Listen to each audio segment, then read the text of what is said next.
Thanks very much for staying with us. Time now for Eye on Africa with me, Georgia Calvin-Smith.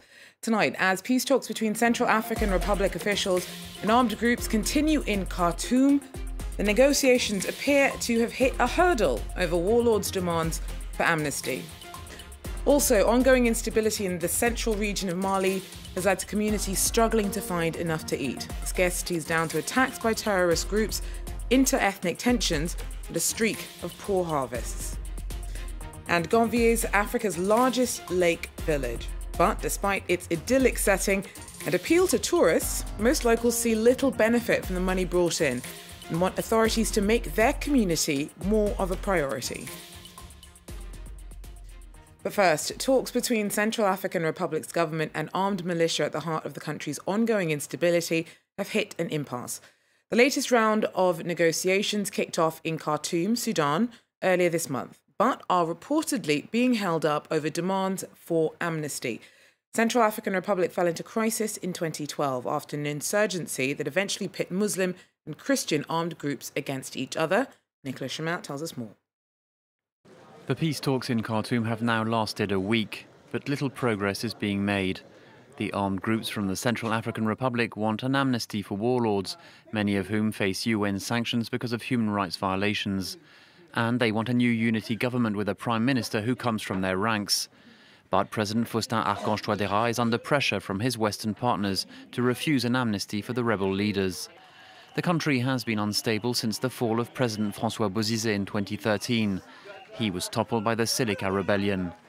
Armed groups linked to that rebellion now control most of the nation's territory. Other areas are being held by the anti-Balaka movement.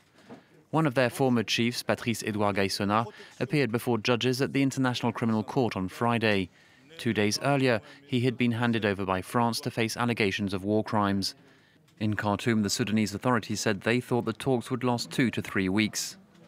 Some observers point out that 7 deals have been signed in the last 6 years, and none of them has yet brought lasting peace to the people of the Central African Republic.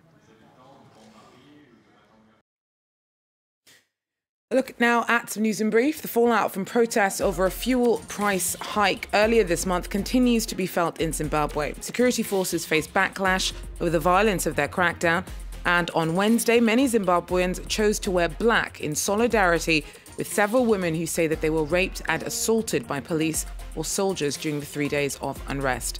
Rights groups say that at least 12 people were killed. Police have blamed the military for the reported murder, rape and abuse of civilians. Also, the Ghanaian MPs who went on television last year and showed a picture of an investigative journalist who was later murdered has said that he does not regret his actions. Lawmaker Kennedy Agyapong urged viewers to beat Ahmed Hussein Swal because of the part that Swal played in putting together a documentary exposing African football graft. The production was aired last year and led to the banning of the head of the Ghanaian Football Association. Ahmed Hussein Swal was shot dead in Accra on January the 16th. Agyapong was summoned before Parliament's ethics body on Wednesday, accused of bringing the image of the House into disrepute. And the death toll from the sinking of 2 migrant boats off the coast of Djibouti has risen to 38. The vessels set sail from the port town of Obok on Tuesday when they quickly capsized. 16 people were reportedly rescued. Survivors say that 130 people were on one boat, and it's still not clear how many may have been on the second vessel.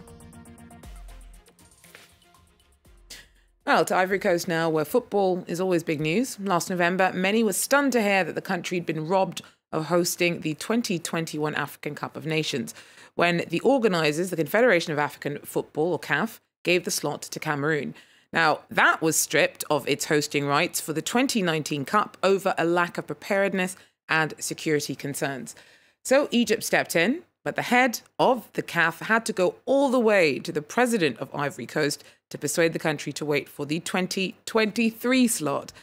Our correspondent, Frank Hersey, gets us up to speed. It seems Ahmed, the president of the Confederation of African Football, or CAF, has carried out such an intricate tackle here that everyone feels they've come out champion, with the home crowd looking on a little confused. President Ahmed met Ivory Coast President Alassane Ouattara here in Abidjan, along with the country's Minister for Sport, the head of the Ivorian Football Federation, and the head of the organising committee for what, at the beginning of the meeting, was the 2021 African Cup of Nations, due to be held here in Ivory Coast. Now, bearing in mind that the Ivorian Football Federation was so taken aback when the CAF stripped Cameroon of the 2019 Cup, giving it instead Ivory Coast 2021 slot, that they appealed to the Court of Arbitration for Sport. Yet, by the end of this meeting, everything was settled, and President Alassane Ouattara's office even tweeted that the decision was taken in solidarity with Cameroon, who are now 80% there with their preparations. So Ivory Coast Organising Committee may be pleased that preparations have run into extra time, but for the country's football fans, it means effectively sitting out on the benches for another 2 years. The central region of Mali is one of the country's most insecure areas. Attacks by terrorist groups and inter-ethnic tensions has led to years of violence. That, combined with a poor harvest last year, has left communities around Ségou struggling to find enough to eat. Our Christelle Pierre sent us this report. At this health centre in Ségou, Lala won't drink her therapeutic milk. She's 18 months old and is severely malnourished. Her mother can't find enough food for her to eat. There are some years when the rainfall is good and others when it's bad. That's why the men in the village sometimes have to leave. We try and manage with what they bring back. Last year, there was a 16% spike in the number of malnourished children brought here. Poor rainfall led to a bad harvest last year, but insecurity has also played a part. Derrière le fleuve, où la sécurité n'est pas assez assurée. On this side of the river, there is not enough security. So parents can't really harvest properly, or raise crops, or do anything which helps them to manage the basics which would guarantee food for their children.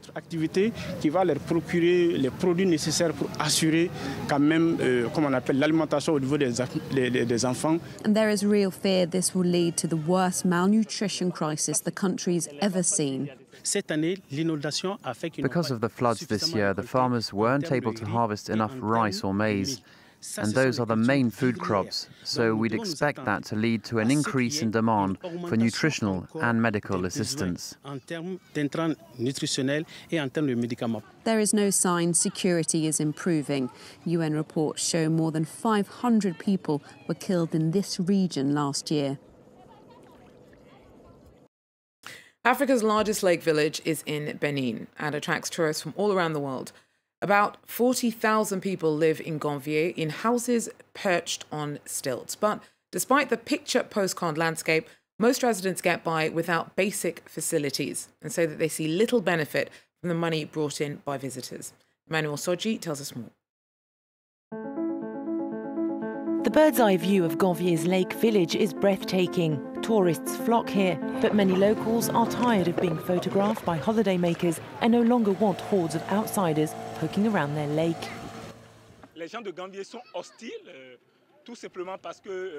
people of Ganvié are hostile because they don't make anything from the tourism trade in their village. They're very frustrated, and we haven't found a way to make them change their minds. Most of the residents here have adapted to living without electricity or running water in their homes, but draw the line at being denied proper health care. Maxime Lokosu is the father of twin girls. One of his daughters died at birth due to a lack of trained medical staff and no oxygen in the maternity ward. We don't get anything from the tourism revenue. Some of it comes back to Ganvié, but the community doesn't benefit from it. We wonder what the money's for. The commune only has one doctor for its 120,000 inhabitants, and it takes an hour of rowing to get to the medic. The remoteness of official health centres has led to the creation of illegal clinics like this one. Here, paramedics moonlight as caregivers. The consultations are more expensive, but patients can pay on credit. We help women give birth and we treat pregnant women for malaria. The problem is that there is no pharmacy in Ganvié. When we prescribe medication, it gets complicated. At least 60% of Ganvié's population has resorted to seeing traditional healers. But after several months of consultations, even this traditional practitioner has to admit the limits of what he can offer.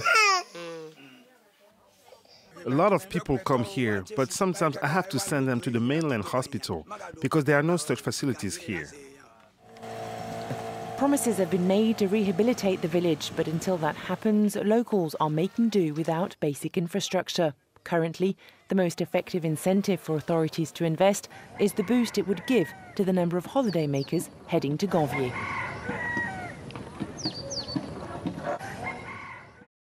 Well, that's it for Eye on Africa for now. Thanks for joining us. Do so again if you can. Take care.